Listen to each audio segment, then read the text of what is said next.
আসসালামু আলাইকুম viewers, Sabinus কিচেনে তোমাদের স্বাগত জানাই। এই সাউথ ইন্ডিয়ান স্টাইলে নারকেল দিয়ে কলমি শাকের রেসিপিটি যদি ভাতের পাতে থাকে তাহলে আর কিছুই লাগবে না। আশা করছি তোমাদের খুবই ভালো লাগবে। Aha. Yes.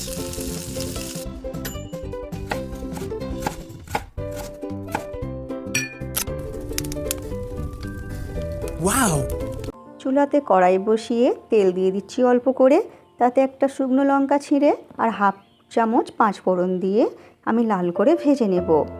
লাল হয়ে গেলে সুন্দর গন্ধ বের হলে ওর মধ্যে এক চামচ রসুন কুচি দিয়ে দিচ্ছি আমি। রসুন কুচি লাল হয়ে গেলে এরপর এর মধ্যে একটা বড় সাইজের পেঁয়াজ কুচি করে দিয়ে দিচ্ছি। দিয়ে পেঁয়াজ আমি এখানে হালকা লাল করে ভেজে নেব। এখানে একদম লাল করে ভাজার কোনো প্রয়োজন নেই, আমি হালকা লাল করে ভেজে নিচ্ছি। এরপর হালকা লাল করে ভাজা হয়ে গেলে 1 কাপ নারকেল কোড়া দিয়ে দিচ্ছি। নারকেল কোড়া আমি কিছুক্ষণ ভেজে নেব। ভেজে নিলে নারকেলের ফ্লেভারটা দারুণ আসে, তাই তোমরা অবশ্যই নারকেলটা কিছুক্ষণ ভেজে নেবে। যখন নারকেল দিয়ে সুন্দর গন্ধ আসবে কয়েকটা কাঁচা লঙ্কা ফালি করে দিয়ে দিলাম।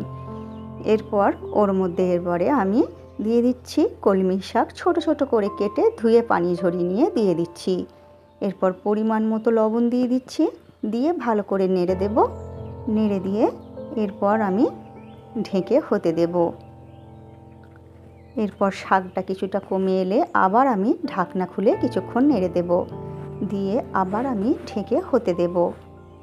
এইভাবে যতক্ষণ না শাকটা ভালোভাবে সেদ্ধ হচ্ছে এবং পানিটা শুকিয়ে যাচ্ছে, এটা আমি পুরো রান্নাটা মিডিয়াম আঁচে করে নিয়েছি। এরপর নামানোর কিছুক্ষণ আগে আমি হাফ চামচ চিনি দিয়ে দেব স্বাদটা ব্যালেন্সের জন্য। চিনিটা দিলে খেতে খুবই ভালো লাগবে, তোমরা অবশ্যই দেবে। এরপর ঢেকে 5 মিনিট পর আমি নামিয়ে নেব। নামিয়ে এরপর তোমরা গরম গরম পরিবেশন করো ভাত রুটির সাথে। আমার রেসিপিটি ফেসবুক থেকে দেখলে ফলো করে দিও, ইউটিউব থেকে দেখলে সাবস্ক্রাইব করে পাশে থেকো। আমার রেসিপিটি শেষ পর্যন্ত দেখার জন্য তোমাদের অনেক অনেক ধন্যবাদ রইল।